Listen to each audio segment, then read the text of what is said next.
Chers combattants et combattantes, peuple congolais et congolaises, Molobeli Nabino, communicateur et chef de l'État en matière Moïse Lukengo, Oboyebi bien, lelo tozana esengo ya koyamba bino pona koyebisa bino makambo ezali koleka na kati ya mboka na biso République démocratique du Congo oyo ezalaki colonisé oyo ezwi indépendance en 1960 mais banda 1960 tina lelo événement ebele minene salemi ba président nyonso tozana bango tozaki na bango ko banda Kasavubu Mobutu Laurent Désiré Kabila bakufa maintenant totikali na ba président ancien président en vie président Moko Joseph Kabila Kabange na président Waza en fonction président Félix Tshisekedi Tshilombo lelo tokoyebisa bino masolo nini oezo leka banda 1960 ti na mukolo lelo tokoyebisa bino évolution na makambu ya mabe osalemi na kati ya mboka na biso tokoyebisa bino ba titre lelo eza titre phare Félix Tshisekedi très attendu na Assemblée générale des Nations Unies carte munene kobeta makuna par rapport makambo ezali na est ya République démocratique du Congo toko dévaler secret nyonso makambo nini oyo ba congolais bakoyi ko espérer par rapport à la guerre qui se trouve à l'est du pays. Félix Tshisekedi attendu à Kananga pour ko lancer travaux ya Zela ya Kalamambushi toko yebisa bino ke makambo esalemi déboulonnement au Félix Tshisekedi asali na régime ya Kabila déracinement na fonction publique makambo esalemi na mboko oyo tozana bato oyo bakoyi koloba lisusu te na kati ya mboko oyo tozali na bato bakoki kosala arrestation minene kosalema na mikolo ezokoya ngai moko na yebisi bino pona détournement osalemi na fonction publique na administration ya l'état c'est-à-dire détournement esalemaki ba fictif ebele oyo babanda kozwa mbongo na régime oyo etikoleka ya criminel ya AFDEL makamona tokoyebisa bino makambo ezali tokoyebisa bino frappe oyo secrétaire général de l'IDPS Augustin Kabuya sali na kati ya IDPS pona nomination ya ba fédéraux nyonso dissimulés partout au monde ba pays nyonso tokoyebisa bino comment stratégie ni IDPS azali kozwa pona ko gagner élection ya donc ba député na ba sénateur na ba député provinciaux makamoni ne ozali koleka quelle stratégie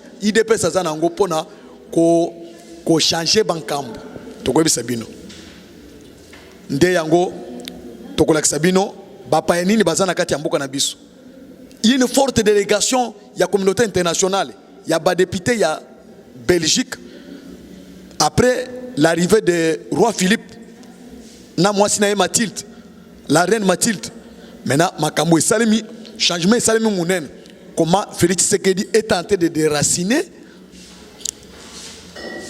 régime ya mabe o ezalaki na kati ya mboka pour que Congo se développer te tokoyebisa bino makambo nyonso et puis dossier munene o ezali awa ya ba député ba opposition o ezangi projet de société o toyebisa bino ke mokolo biso tokotelema pona ko redresser Congo opposition n'aura pas sa valeur tokoyebisa nini makambo nini eza koleka na kati ya mboka na biso ndeyango tozobanda na voyage munene oyo président de la République Félix Tshisekedi sur le plan diplomatique o azali ko kende na États-Unis d'Amérique pona ko participer na assemblée générale ya Nations Unies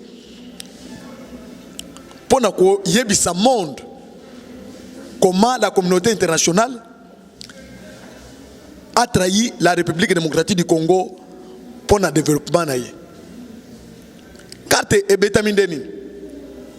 Et Sengeli Félix Tshisekedi a tellement Paul Kagame, Museveni, tous les pays limitrophes ont ezali ko agresser la République démocratique du Congo pour copier minerai na biso. Côté la bango sur le plan militaire et sur le plan diplomatique. Ko de jouer carte nyos des peuples congolais à comprendre qu'il fallait soutenir le président de la République.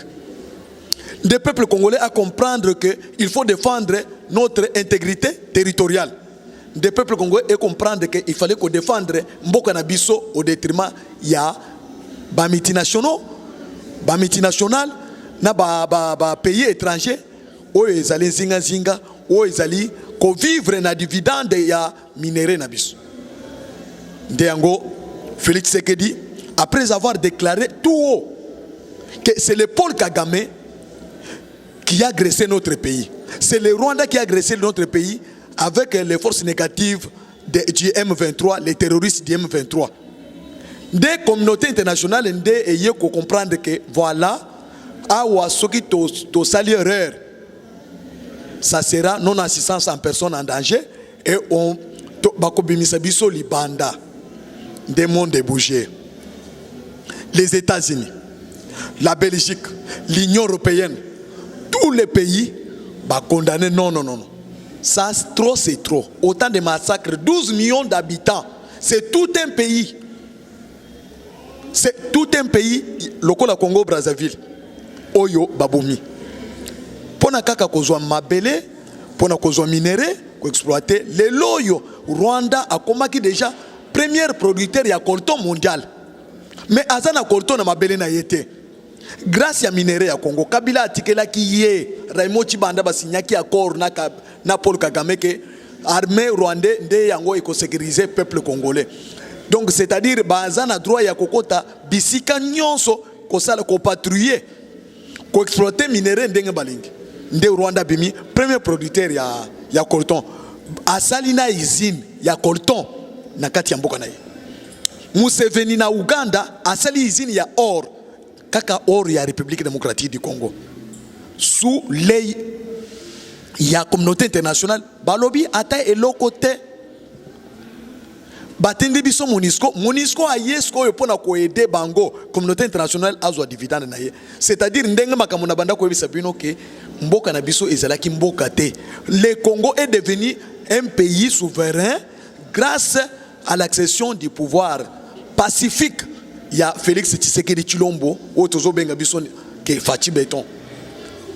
Nde omoni atie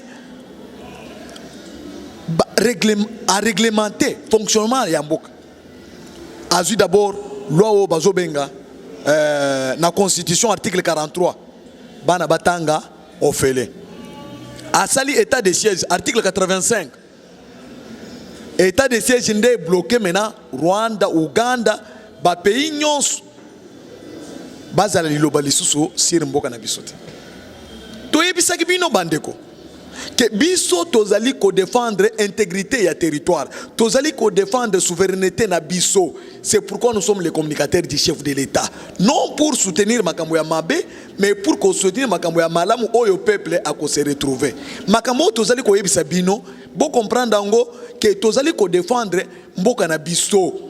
Et sengeli to soulever conscience ya peuple congolais pour to yeba mboka na biso ekoki ko tambola ndengene. Félix Tshisekedi a télémili à côté de l'organisation sous-régionale Nyonso à mettre Kagame na Museveni en difficulté. Moyen bazo les sous minéraux na biso ezate, moyen ba piller ba pour sous ba congolais ezate. C'est pourquoi moni ba hôpitaux ya obamanda ko utiliser ya docteur Mukwege o ezalaki na S pona nani pona ba maman o bazali ko violer. Et les autres fonctionnaires sous-soutés, il n'y a pas moyen de violer les sous-maman parce que notre propre armée est là. Et je vais vous informer sur le plan diplomatique, donc combien d'armées sont entrées chez nous. Armée ya Soudan et Côte déjà pour nous défendre Bisso, pour nous cadrer Paul Kagame na Museveni. Armée ya Malawi et ça déjà. Armée ya Tanzanie et ça déjà. C'est-à-dire tant que nous que voilà l'homme qu'on cherchait Félix Tshisekedi. À mettre Kagame en difficulté. C'est pourquoi Kagame azali susu na moyen ya kosala buzoba o ya banda kosala awote. Maintenant banani bazali ko aider Kagame. Nde carte munene o ezo jouer wana ba congolais boyeba. Notre pays est en guerre. Partout dans le monde, ce qui mboka ezala bitumba, divergence nationale à l'intérieur ezala kalisusu te. Mais c'est curieusement, c'est pour la première fois au monde, tout le monde a mboka en guerre. Au lieu, les Congolais va soutenir l'armée na biso, va soutenir le chef de l'État, parce que il fallait boyer bango. Non seulement avec le Rwanda, les petits Rwandais et l'Ouganda, la communauté internationale, la multinationale, force nuisible, des grandes puissances. Et c'est maintenant biso comme un seul peuple. Le lenge ba ukrainien ba sali omoni guerre oyo ya donc Russie na Ukraine. Ukraine a l'obaki que Russie a l'obaki que a kosala pas même une semaine. Mais les lots combien de mois? C'est parce que le peuple a eu conscience. Balobi non, trop c'est trop. Bon, nazotun. Et si nous sommes que ce soit aux ans est, que ce soit aux ans ouest, que ce soit aux ans au nord, que ce soit au sud, que ce soit aux ans centre. Nani azali ko sepela pour na massacre au Salami na est la République démocratique du Congo. Nani andimite, nani azolinga teke donc tuerie au ezana na est et silate. Ce qui toza ba Congolais vraiment conscient c'est ça là. Maintenant, quelles sont les stratégies pour te défendre Mabele Nabiso guerre et sile? Comme ça s'est fait partout ailleurs. Et Sengeli d'abord. Tozana un leadership, le président de la République. Oyo constitue pessima kokinyo so pona ko défendre l'intégrité du territoire. Ce n'est pas un opposant. Un opposant ne peut pas défendre l'intégrité du territoire. Un opposant ne peut pas donc kosolola au nom du pays. Ko défendre le pays devant les tiers. C'est l'État congolais. C'est l'armée nationale. Nde yango toza ko yebisa bino. Beaucoup de distraction te. Il y a bateau yo bazalaki au service de la communauté internationale pour que kimia kota na Congo te Congo se développer. Bino bon di mayango te. Ndango toza ko bisa bino, c'est le moment est là. Moto to banda ko luka, tozo président wa ko défendre Mabele. Président wa bazalaki kala Kabila ateka kimboka na biso et pas ya bande ko na ye ba Rwandais, ba Ougandais, ba Burundais, ba Tanzaniens de façon que Congo se développer te. Yé na famille na ye va se retrouver local à Joseph na Égypte. Nde makambo ezalaki ko salema tokoyebisa bino makambo nini oyo ezali ko salema. Sur ces points là, sur ces sujets là, nazoyebisa peuple congolais, nazosenga peuple congolais, que ce soit des diasporas, que ce soit de l'intérieur, de gauche et de droite, de nord et du sud, de l'ouest et de l'est, to sangana derrière le commandant suprême des forces armées congolaises, to défendre Mabele Nabiso derrière Mabele Nabiso. Mbongo oyo to banda ko défendre ko pesa MONUSCO. Zoka nde tobanda ko pesa MONUSCO pour détruire mboka na biso. Nde tobanda ko pesa MONUSCO a ravitailler les groupes armés, a ravitailler armée ya Rwanda, ya Uganda, ou ezali na est ya République démocratique du Congo pour na ko faire souffrir bande ko na biso o bazali na est. Nani akoki kondima lisusu MONUSCO atika na mboka ba Congolais ba lobby non et non MONUSCO akende parce que bakuti nzoka nde MONUSCO ayaki pona business, MONUSCO azalaki pona pont ko pesa ba groupes armés o ezana est pour ko pesa bango manduki ko pesa bango teni ko faciliter bango tâche pour ba pied minéraux na biso totika la pauvre. Ndiango tozali ko senga peuple congolais et sika nyonso ozali to soutenir mboka nde ememi biso tozana mboka mususu te to lobela mboka ezali ya kokufa to telema pour to défendre Mabele na biso to redresser mboka et comme mboka nde yango totalike. Infiltration ezalaki makasi na kati ya forces armées congolaises. Infiltration ezalaki na appareil sécuritaire na biso. Nde yango chef de l'état azui mukano, Fachi Beton azui mukano, kala mingi te nomination ekoya. Tokozwa chef d'état major ya sika. Tokozwa administration mobimba ya armée ya sika. Pona nini parce que réforme ya armée ezo salema par rapport ya loi ya programmation militaire. Armée na biso akomi na budget ya yemoko. Armée na biso est capable, c'est pourquoi mon ministre de la défense Asengi armement sophistiqué, il y a haute technologie, nouvelle technologie où ils en a réussi. Asengi armement les sous na États-Unis d'Amérique. Kalamingi te biloko ezoya. Armée nyonso na sengi bino, c'est-à-dire bazo PC minduki. Maintenant MONUSCO nde oni ayoki soni moyen à intercaler ezate parce que mboka est en guerre. Toza en guerre. C'est la raison pour laquelle au moni Bunagana totiki yango qui était Rwanda a se justifié que a agressé la République démocratique du Congo. Rwanda azawana nde MONUSCO à comprendre que azana choix les sous-soutés, on y azana choix les sous-soutés parce que armée nabiso c'est une armée nationale oyo eza agressé musala na ye ezali ko défendre Mabele soki le pays est agressé. C'est pourquoi la loi de proclamation militaire ezo permettre mboka nabiso pona kozwa manduki na esika nyonso oyo alingi. Nous ne sommes pas les premiers pays. Il y a kozala allié ya Amérique ko kende ko somba armée donc armement na Russie te nazo bisabino ba o ba yebike parce que to ko somba manduki na Russie nde yango to kaboni na Amérique bakosi bino bandeko nazo ko bisabino ngande mulobi na bino pour communicateur ya chef de l'état nazo ko bisabino que non nazo pesa bino exemple moko na Afrika La première armée en Afrique, c'est l'Égypte. Mais l'Égypte est allié aux États-Unis d'Amérique. Mais l'Égypte est son mandouki na Russie. Pourquoi les relations na États-Unis est confité? Et ça le coûte monnaie.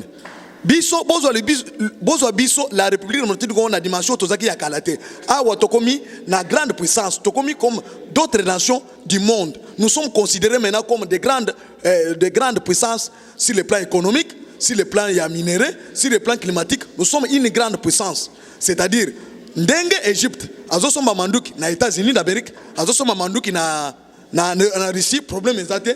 Même biso toza na problème te. Maintenant même Turquie a allié aux États-Unis d'Amérique. Azosomba manduki partout. C'est-à-dire c'est ça les relations diplomatiques lorsque le pays est indépendant.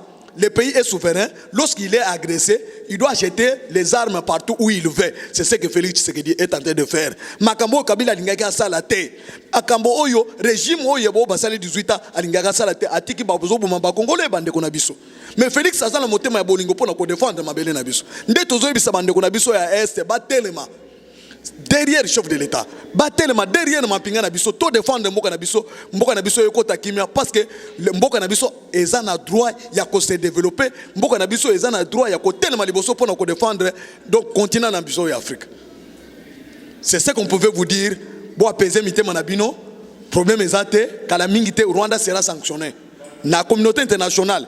Et si quand Félix Tshisekedi a zokende, comme deuxième sujet, on a vu que le chef de l'État a zokende dans le Conseil de sécurité, dans l'Assemblée générale, bazo condamné Rwanda. Il y aura des sanctions sévères. Parce que Moto a téléméli Rwanda, Azali Moto, Azana Makila, c'est un nationaliste. Le président de la République est déterminé pour défendre son pays. Azokende Kuna, avec résolution, Yaoni Yemoko Alobi que les soldats rwandais sont sur le sol congolais. Maintenant,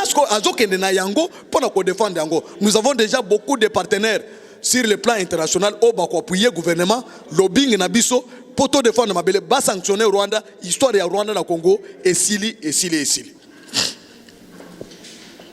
Sur ces points-là, et puis topé ça, Fatih Béton, merci Mingi Nenga, télémeli yango. Parce que Azui risque, Nenga na Zobi Sabino. Le président de la République a fait tout, presque tous les présidents n'ont pas fait. Ce que Kabila ne pouvait pas faire. Mais Félix Tshisekedi a sali yango pour défendre son peuple. Ce qui est bien présent à Zamotoye, c'était. Mais pourquoi il le défend? Parce que pouvoir au Azanango, ils allaient pour défendre le peuple congolais. Le président n'a pas un parti pris. Président Azali, président Congolais Nyonso. C'est pour cette raison-là que tous les Congolais, que ce soit de l'Est, de l'Ouest, du Nord, et décident de descendre, va soutenir. C'est-à-dire parce qu'il est le symbole de l'unité nationale. De tous les peuple congolais, tous à la uni. Denga Ukrainien basaliao. Denga Américain basalaka. Na Amérique soki bitumbe sali ba républicain basalaka te, ba démocrate basalaka te. Bango nyonso balobaka langage moko. Ndango tozo bisabino que sur ces points-là Tindenge besoin de tous bêta c'était pas mbaté to yebi pourquoi ce qui la guerre est sili na est ça sera le développement de tout un pays de tout un continent ce qui RDC s'est développé c'est tout un continent qui se développe ozomona un opposant Martin Fayulu on a zotanga tina kombo na ye azana 5 députés na coalition na ye na Assemblée nationale mais pourquoi il doit tromper l'opinion il doit manipuler l'opinion que ba député bazolia bazo touché 21 000 $. Or, c'est du mensonge. Au moniteur de Bissang Martin Fayulu, au moniteur aux Angit, au fingiti, maman Marie a fini président de la République. Le peuple congolais a Kolanda Bino. Botindi Pierrot Loaro, pendant qu'on finga président de la République, pendant qu'on finga secrétaire général il IDPS, pendant qu'on finga président, premier vice-président de l'Assemblée nationale, monsieur le professeur Mbata, oh il va au décoré. Comme professeur émérite, professeur extraordinaire à l'université à Afrique du Sud. Mais yo ko sakana na ye. C'est-à-dire Moïse Katumbi na Kabila na Martin Fayulu bazali ko manipuler opinion na makambo ya lukuta o ezali ya soloté pour na kokosa peuple congolais. Or les réalités est à côté. Maintenant maintenant misala ya président de la République des hommes mettre bino en danger, des hommes mettre bino boko zanga discours opposition boko sala ngote parce que opposition oyo ina bino eza basé sur lukuta. Maintenant ba déposer plainte non? Ba déposer plainte contre Pierrot Loire. na diffamation, na intoxication, na makambo lukuta. Maintenant, chef de l'État comme Asali eloko oyo ya konome ba magistrat cour des comptes ba magistrat ba prêter serment ndenge ba ko prêter serment pour mon état de droit ndenge ko salama. C'est fini. Le régime de l'impunité appartient déjà à l'histoire. Comme ba renouveler donc institution nyons ba magistrat yasik na conseil d'état, juridiction nyons, conseil d'état, cour de cassation, la cour des comptes, papa. Bateau bazo sanana président de la République Félix Tshisekedi. Ba yebi bien te. La cour des comptes a été créée, ça fait déjà 30 ans. Mais Essali Moussalate, et Sengela qui Félix Tshisekedi a son pouvoir pour yemoko aya ko faire prêter serment ba magistrat wan. Parce que bon monisco 18 ans est passé, il y a gaspillage inutile pour que ceux qui te tiennent cour des comptes, biso moko tozo yiba et à commettre biso en danger. Moyen to yiba et kozalate. Nde yango yije foyo ba créer Congo depuis kala et sali musalate. Mais yeko sala musala tant que Félix Tshisekedi a eu pouvoir parce que Félix Tshisekedi prône la bonne gouvernance. Assainir l'équilibre des affaires. Les loyaux talambongo ezoko tanakes. J'ai été avec Gilles Alingeti. Totuniye difficulté nini azali kozo. Tozala ki na yebisi biso difficulté monene. Les loyaux a yebisi biso que régime ya Kabila etika ki 800 millions en réserve de change na banque centrale. Mais tout na les loyaux. Et ça combien? 4 milliards quelque. Dans moins de 5 ans. Mais bino bo sale 18 ans. Bozo tikela biso 800 millions. Bo tikela biso budget il y a 4 milliards. Maintenant les loyaux, tout ça la budget il y a 11 milliards. Na 2023, toko sala triple. Mais ba Congolais bazo monate ndengo komi ko yana makambo lukuta Martin Fayulu makambo lukuta député azo touché 21 000. Bon d'ailleurs yo Martin Fayulu. Yo nde o votaki que Kabila touché 680 000 francs par mois. Yo nde o touché. Est-ce que olobaki? Ti lelo aussi olobeli Kabila makambo mabe o sali na mboko yo. Aussi olobeli bato ya Kabila makambo mabe o basali na mboko yo po yo ko sakana moto azo sala bolamo o intoxiqué bato o sala diffamation na makambo lukuta. Député ni nazo touché 21 000 francs. Mais ozana ba député 21 000, ozana ba député 5. Na plateforme na yoana. C'est-à-dire tant bazo touché wana mbongo wana yo pe ozoli yango oko kangama. Parce que olobi bilobela bakasi. Totiki yo osali intoxication, diffamation koko c'est la chef de l'État makambo. Donc obebi sa opinion ya chef de l'État, valeur ya chef de l'État, dignité ya chef de l'État. Yo ozo sakana ye lokola moninga na yo. Est-ce que namboka na bino Sénégal ba sakana na ba président? O sakana na chef de l'État ya ba congolais. Maintenant, vous allez voir comment le peuple congolais va se prendre en charge contre vous. Député a touché 8 000 dollars. Na 8 000 dollars wana ba assistant na ye bazali. Suppléant na ye azali. Chauffeur na ye azali. Transport ba toyo ba votaki ye wana. Député azako ba député na biso bazo sala ba pont, ba député bazo sala ba œuvre sociale. Moto soki azui matanga ya circonscription na ye député azo zwango en charge. 8 000 dollars c'est quoi? Par rapport à valeur ya un député. C'est-à-dire yo tango zalaki député ozaki na valeur. Makambo nini esu total le lotango yo zalaki député.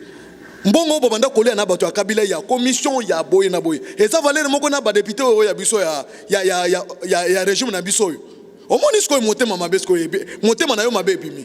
Maintenant les 500 députés vont se prendre en charge contre vous. Tout ba électeurs nyons ya 500 députés vont se prendre en charge parce que vous êtes contre le peuple congolais. Peuple congolais maintenant makambo to bisaka bino yango. Ndemo to bolinga ki Belgique ya États-Unis, ya ba pays minene lokola Russie la Chine. Comment biso toza l'ambition Félix Tshisekedi a l'ambition de combattre le Congo au sommet il y a grande puissance. C'est pourquoi on dit les autres tout le monde qui participe à G20.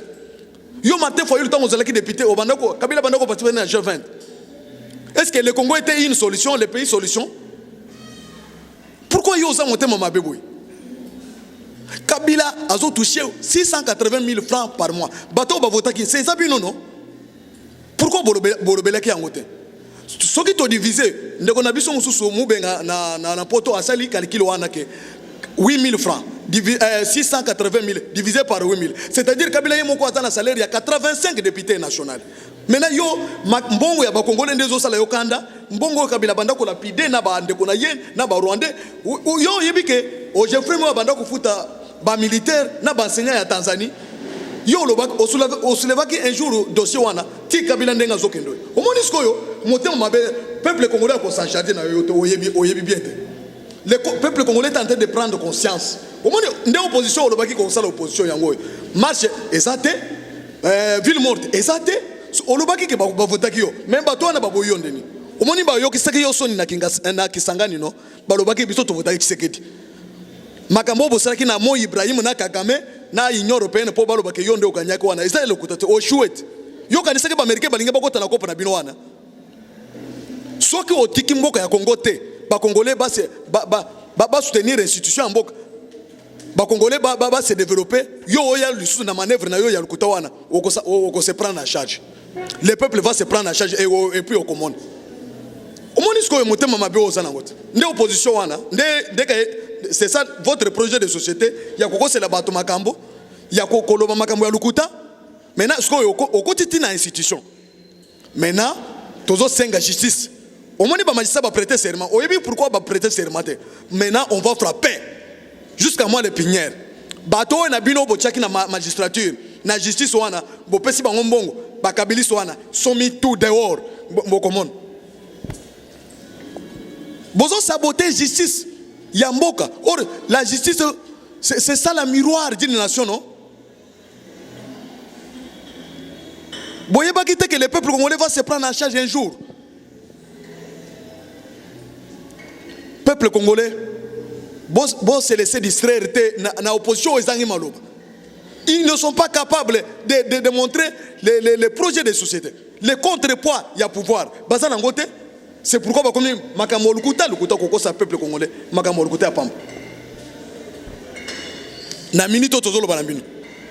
diplomatie est au zénith. La communauté internationale a compris que vraiment le Congo est devenu indépendant. Le Congo a un chef de l'État, le commandant suprême.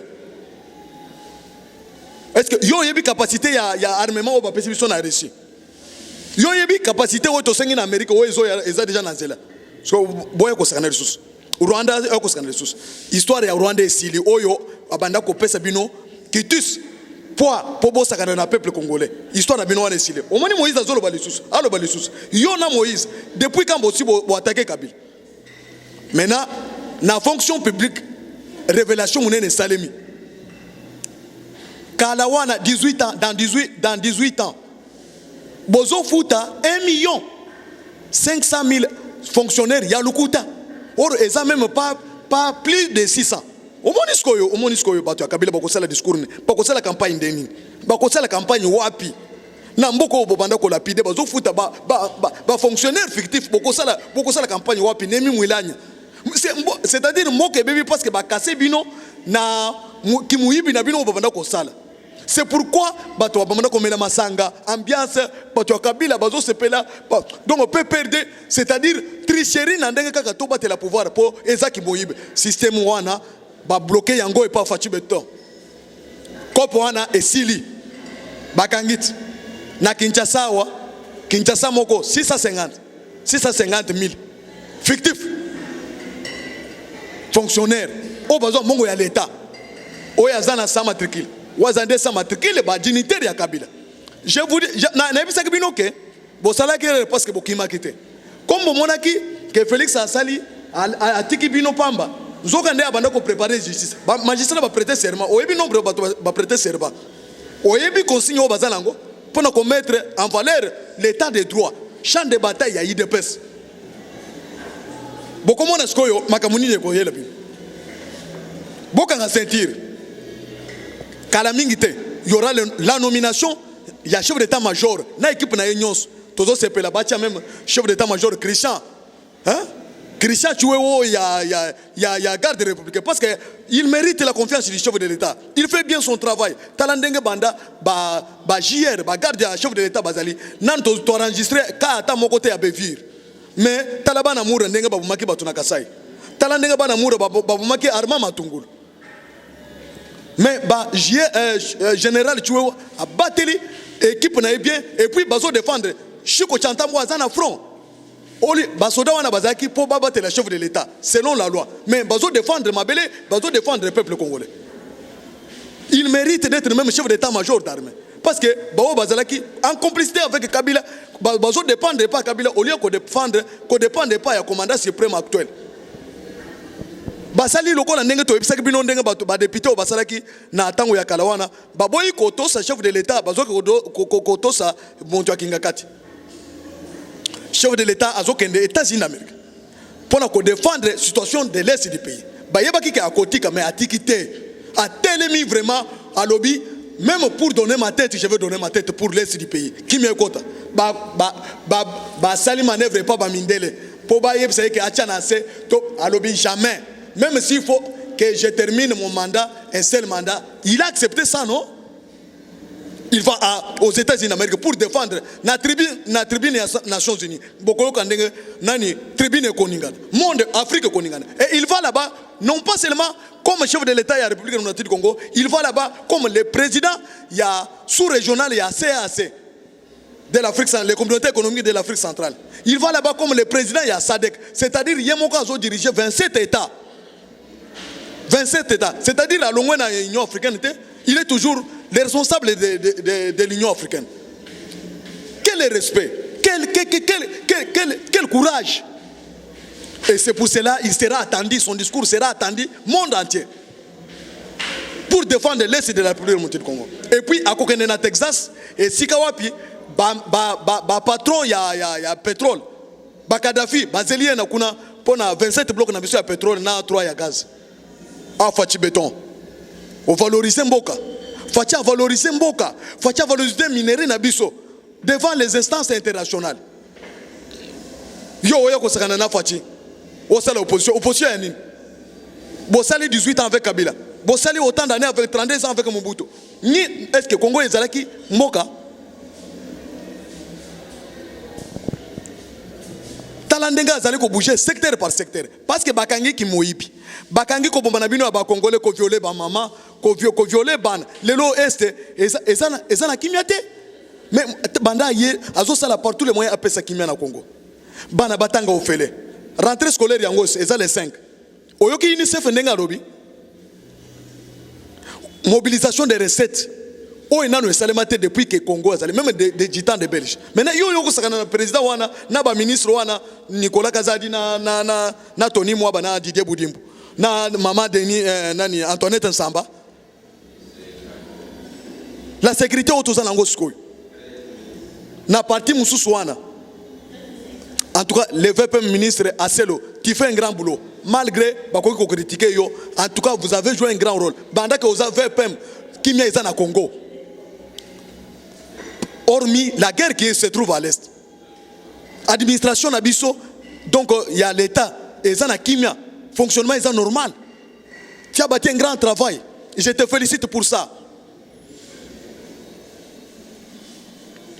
Yo lo bake, oh Félix Tshisekedi alongo, po bino ko pena bino ya lukuta wana ya muibi ya l'État. Autant 1 million ya ba fonctionnaires fictifs. Ko pena bino wana esili. Le Congo maintenant est sur les rails. Bientôt, il sera à Kalamambouji. 250 millions à Sadek, Oyo Bada Fouti, pour relier Zela, Oyo Zobima Kananga, Tinangola, Yakalamambouji. Dans 10 jours, le président Félix Tshisekedi sera à Kananga pour lancer la dernière étape. Parce que Bolo Balisous. Baksho Mine Wana Oazo Salawana, Binoboko Salango, avant tout comme en 2023, Binoboko Zana discours Namboko. Toebisaki Binoke, Bo me la pema, Bota la Ndengemboke Zobunga. Et le Félix Tshisekedi n'a pouvoir, c'est ses réalisations, ses actions vis-à-vis de son peuple. Les peuples, les social et le peuple congolais. Comment il est en train de lutter? Bientôt là, 10 avions, et 7 avions, et Zoyawa. Il y a Air Congo, Nalobi Air Congo. Zogande, Nani Congo Airways, Zalaki, compagnie à Kabila, na Matata Pogno. Matata Pogno, nobody susut. Zokande mbongo oyo ebana kokota na Congo Airways ba actionnaire minene bazaki matata ponyo nana. Je vous dis ceci.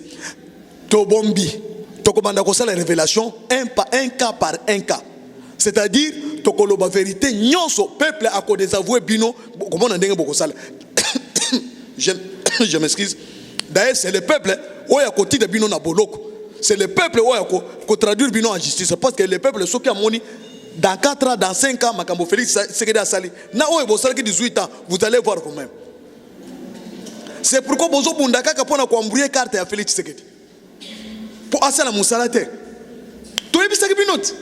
Bo fanda bo mona. Félix Sekedi a boy bo kima. Bo fanda bo mona comment il est tenté de réhabiliter le Congo, de réorganiser l'appareil de l'État, de réorganiser l'armée et la police nationale, les services de sécurité. Bientôt là, il y aura nomination en cascade. Coup de chapeau au Premier ministre Sama Lukonde. Papa, Moussala dans une année, gouvernement ya Sama Lukonde, Moussala Ouessali dans une année, Mbele armée, gouvernement Ouessala 5 ans. Mais on ne pouvait pas, le Congo ne pouvait pas être ce qu'il est aujourd'hui. Mais tu as dit que le peuple congolais a dit que intoxication, Kabunda lobby. Moïse Katumbi a lobby.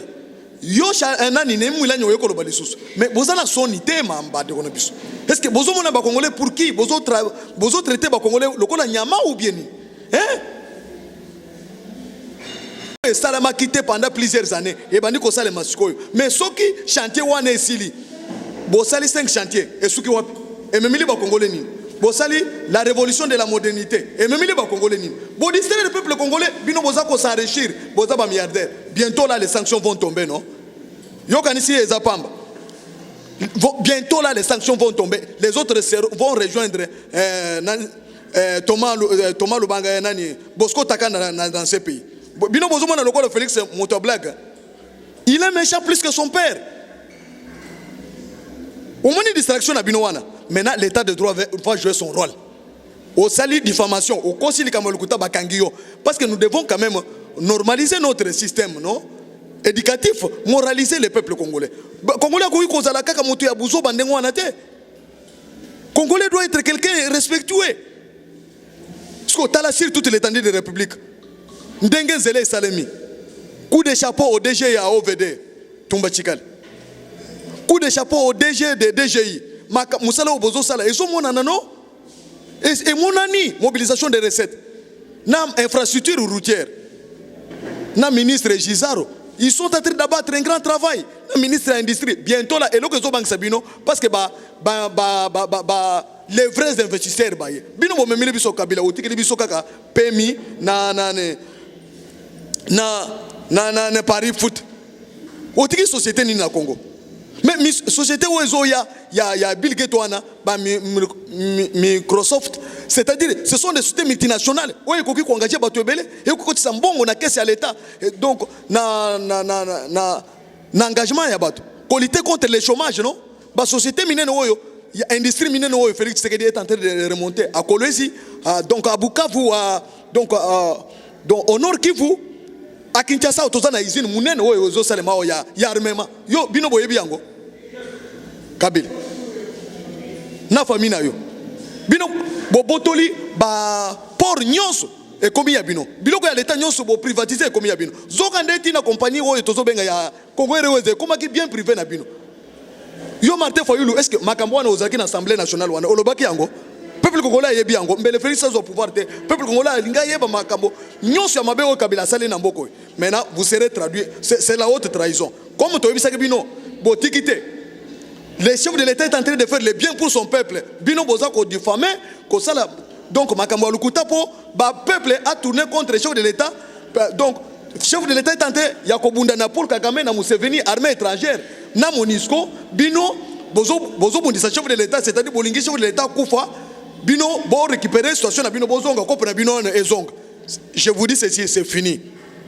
Au moins Moïse ndenga asilit boyaki na ba député boyaki na ba nani poto na ba ministre bo faire échouer mais ils sont obligés ya cause la loyale vis-à-vis de l'État congolais et ils sont congolais, ils resteront toujours congolais de père et de mère. Toi bisa ki binoté bon c'est l'élection, les vraies élections. Bobana ko boya kadima pona nini? Parce que Bobana ko boya kadima parce que Kadima va dire la vérité rien que la vérité. To comment na muto ko voter bino na élection salimi. Ngai na zo sepela que même Moïse a postulé non? Ayoka soni ba yoka soni. Eria joueur à Chebi 100 000 ezali susu. Bon comprendre l'histoire. Aucun pays ne peut pas rester sous colonialisme qui ndenge mokile kokufa. Égypte azaki na bombo, Israël azaki na bombo, Nzamba libéré ki bango. Nzamba si a libéré Congo botika des ordres wana bozo sala. C'est une distraction pure et simple. L'état est révolu. Ta ya discours ya démagogie et sili. Ta ya ko tinda ba mama ba kosa opinion ya peuple congolais contre régime en place ici. Parce que régime oyo ezo sala musala pour l'intérêt ya peuple congolais. Mais okobundisa ngondeni, okokokate parce que misala ezo monana. Ba mama ba komi ko bota bazo soins médicaux l'état azozo ngo. Bana bazo tanga ofele. Nde tozo yebisa omoni tozo yebisa directeur Eric Ngindo chargé ya communication chef de l'état. Asenga et pas directeur ya cabinet chef de l'état. Ba matisa bidie ya communication. La communication c'est une arme. Moussa les autres salles makasi mais bon pesa communication na moyen. Ndenge chef de l'état za kubunda sur le plan diplomatique et sengeli communication et mata makasi. Nde tozo yebisa directeur Ngindo na entourage na ye ba parsec na ye Patrick ba maman Patricia ba Jean-Marie papa Jean-Marie ba Chichi bino nyonso baza autour ya directeur Eric Ngindo bosunga ye communication excellent. Nous sommes des communicateurs chef d'état. Tozo engagement ya ko sala la mboka musala pona ko défendre makambo ya malamu chef d'état zali ko sala. Mais il fallait moyen ezala. Ba chaîne eza muke o ezali koloba mbolamu ya chef de l'état. Ma chaîne eza ebele o ezali koloba mabe ya chef de l'état même o ya salité oyo opposition ezali ko intoxiquer la communauté internationale est en train de préparer le boom. Au moni lelo ba yekoluka mukweka azonga parce que ba moni que Martin Fayulu ne peut pas faire face avec Tshisekedi. Moïse Katumbi ne peut pas faire face avec Tshisekedi. Jean-Pierre Mbemba a compris. Lelo et bazobo ya Jean-Pierre Mbemba.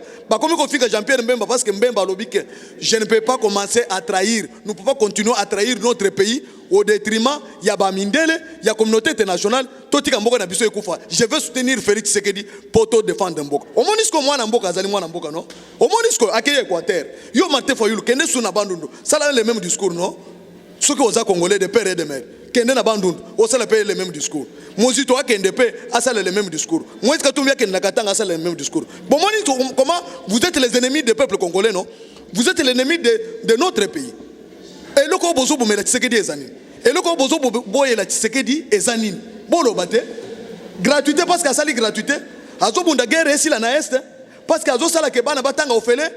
Ba maman ba bota ofele le loyo hôpital ya mama yemoyo. Kabila ye atiki yango ndenga tekaki. Skuto abebisi yango makasi mais bokene lelo réhabilitation ndenge zo salem.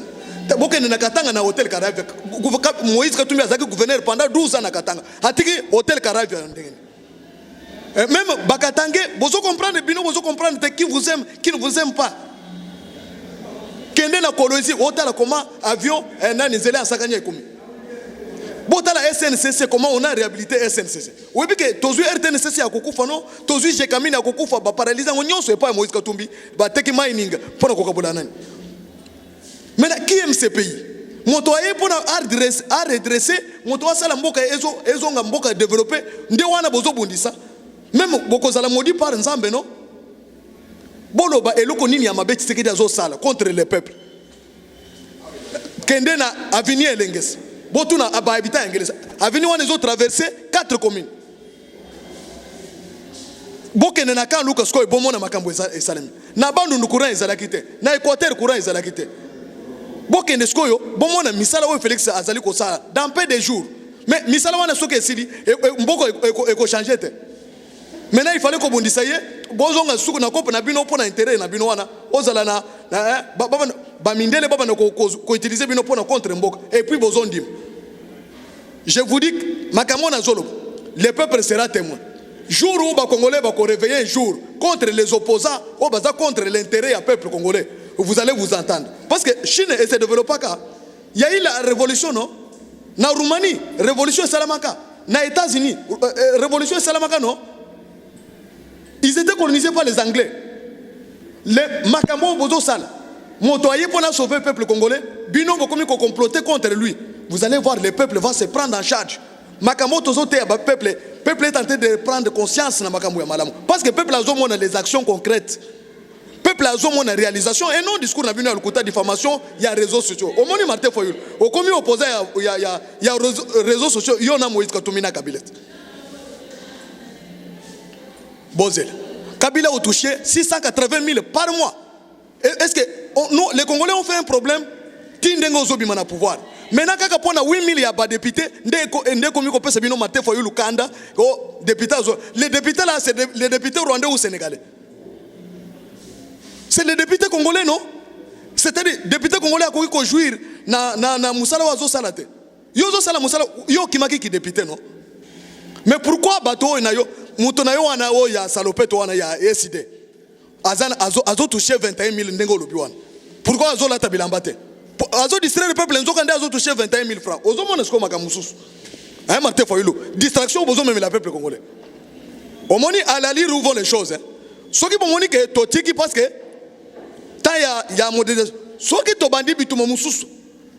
Beaucoup moins comment. Nous sommes forts non en mobilisation.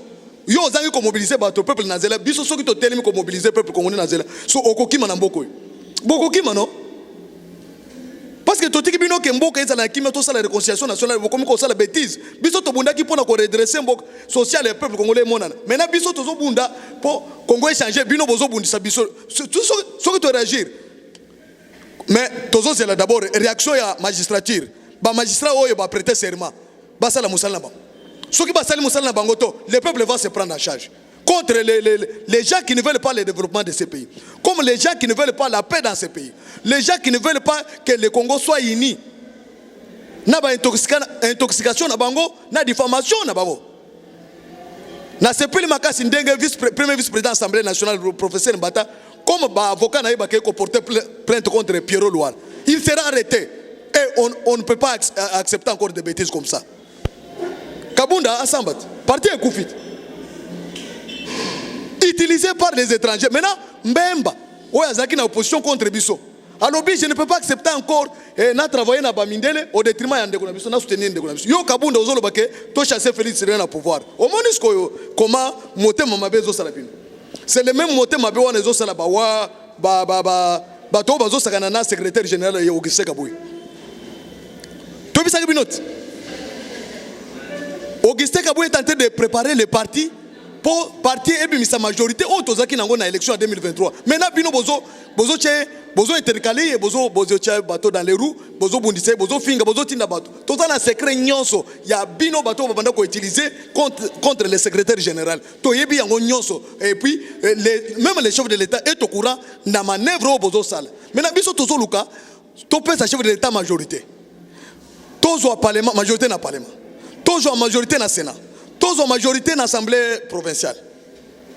Nyonso, il y a 26 provinces. Pour le chef de l'État, Azala n'a main libre pour décider pour le destin de son peuple. Maintenant, Bino Bozobondi, sa secrétaire général Augustin Kabuye, pour nani. Peuple maintenant, tous les combattants sont derrière Augustin Kabuye. Basengi Augustin Kabuye, et puis, dans l'élection, tout gagné. C'est ce que le chef de l'État entend, non?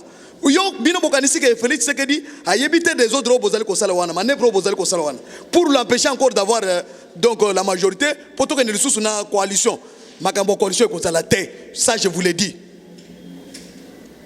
to féliciter makasi bato bazo sala bolamu pour na chef de l'État bato bazo tambola na vision ya chef de l'État tozo féliciter bango makasi notamment le ministre Nicolas Kazadi. Avec tout son cabinet, tous les conseillers, il y a Nicolas Kazadi. En tout cas, bravo. Bossali Moussala Malam. D'abord, on commence par le directeur du cabinet, les chefs du cabinet. Berthe Mawak. En tout cas, félicitations. Le conseiller Olivier Tshisekedi, le conseiller Don Blanchard Kabala, tout le monde là-bas. Adem, chef d'administration.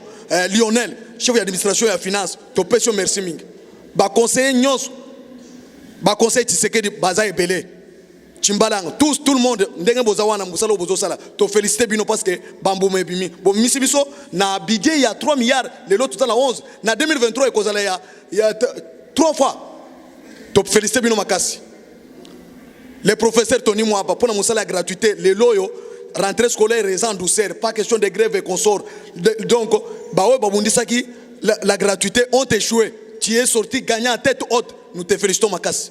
Tozo féliciter yo makasi yo na cabinet na yo bami bi o baza autour na yo allez bengana bango musala kende liboso balinga basi biso yo touche yo zo sala musala madame bango bazo benda yo pona ko sala félicitations à IG na musala o boza ko sala ya malamu pona ko soutenir éducation lelo bana bazui ma plombe Kinshasa en ébullition non tozongi lokola tant na biso ya Mobutu éducation économique kitoko toutes les organisations internationales UNICEF et consorts sont derrière vous non voilà maintenant makambo to banda koluka mais ba bazolo ba Tshisekedi va échouer par rapport à quoi réalisation à boy na fonction publique bakangi ba mibi trou nyonso digitalisation ya appareil de l'état ba fonction de l'état bakangi ba fictif ebele oyo bato kabila ba banda ko se partager mbongo. C'est ça le déboulonnement automatique du système dictatorial. Lélo Félix Tshisekedi va aux États-Unis d'Amérique, na Texas, tête haute, avec 27 blocs de pétrole, il y a Koteka, Pombongo et Kota na Congo, ba investisseur ba ko investir na Congo. En tout cas, Didier Boudimou, félicitations. Maman Samba pour na minerai, mine, organisation au tien na mine, lélo mine bandi ko rapporter bisombongo. Bongo zokota bidé na biso soko comme 50 milliards na 2023 to yebité grâce à organisation, na discipline, na réforme au tiko sala nani maman Antoinette. Merci beaucoup. Na Gilles Alingeti. Bravo. Bravo au Premier ministre. Bravo na batonyon so bazana vision à chef de l'État. Secrétaire général Augustin Kabouya Ndenge aux organisé parti. Nous sommes fiers de vous. Peut-être chef de l'État majorité parce que grâce à la majorité au Parlement, c'est ce que le chef de l'État va faire bien plus que ce qu'il est tenté de faire aujourd'hui. Les lots qui n'écoutent ba saute de mouton. Ba bisi asika. Ba lancement ya achat ya 7 les lots balancé 7 bateaux de pêche. Oui, tu nani mbisi combien? Mais Kabila a sali 18 ans. À mon avis, nous avons des lacs les plus poissonnés du monde dans le lac Tanganyika. Maintenant, Tshisekedi a sali commande à 7 9. Au moins, gestion transparente, ndenge bazo sala makambo, monde mobimbe zo monde. Yo koloba oh boy na boy. Campagne na bino na mai. Tokola kesabino na 2023. Nani to bimisi manduki te. Toko bimisa manduki ya réalisation à chef de l'État bokokima. Tous les détracteurs ya chef de l'État bako ki mana diffamation na bino motokola na bino azate d'ailleurs bako beta bino mabanga et pas peuple parce que beaucoup si peuple pendant 18 ans pendant 30 ans peuple a se retrouvé mais sous le régime de Tshisekedi le peuple est tenté de se retrouver le peuple est tenté de le Congolais est libre maintenant il se sent être Congolais c'est mieux même na poto ba Congolais bako voter non ba diaspora bako voter mais bino bosali élection en 3 cycles électoraux bon oyeba ki ba Congolais muso bazana diaspora boko mona ke Congo est changé. Tozeli retour ya chef de l'État makamumine ne kozalema a frappé même na mandature mandataire ya l'État a frappé na état major na gouvernement remaniement et kosalema tout bateau il y a distraction nyonso Félix maintenant loboko na eza vers les élections de 2023 avec des réformes azali kosala boko sepela que vive la République nord du Congo. Bon voyage au chef de l'État, Assemblée générale de l'ONU, le président de la SEDEC, le président de CAC, les secrétaires il y a l'Union africaine. En tout cas, merci Mingi Fachi Beton, na famille à papa Etienne Tshisekedi, maman Marthe, Oyo, Azali, symbole, il y a l'IT, longue l'IT, il y a chef de l'État, il y a IDPS, Topesi Bino, merci Mingi. Que vive la République du Congo, que vive les communicateurs. Je salue tous les communicateurs et à chef de l'État ici à Bozali, Bozana soutien en matière. Les grands communicateurs et à chef de l'État, les communicateurs personnels et à chef de l'État. Tokobana kotambo la bokolela, bokoyoka, na tour ya campagne bokomona, Fachi Azonga d'abord, à la Kibiso. Ba communicateurs, ba kozana moyen de transport. Moyen de transport, mais beaucoup les landings, makambo changer. Bon, on se prépare. Les jours de l'élection, beaucoup comme. Merci beaucoup.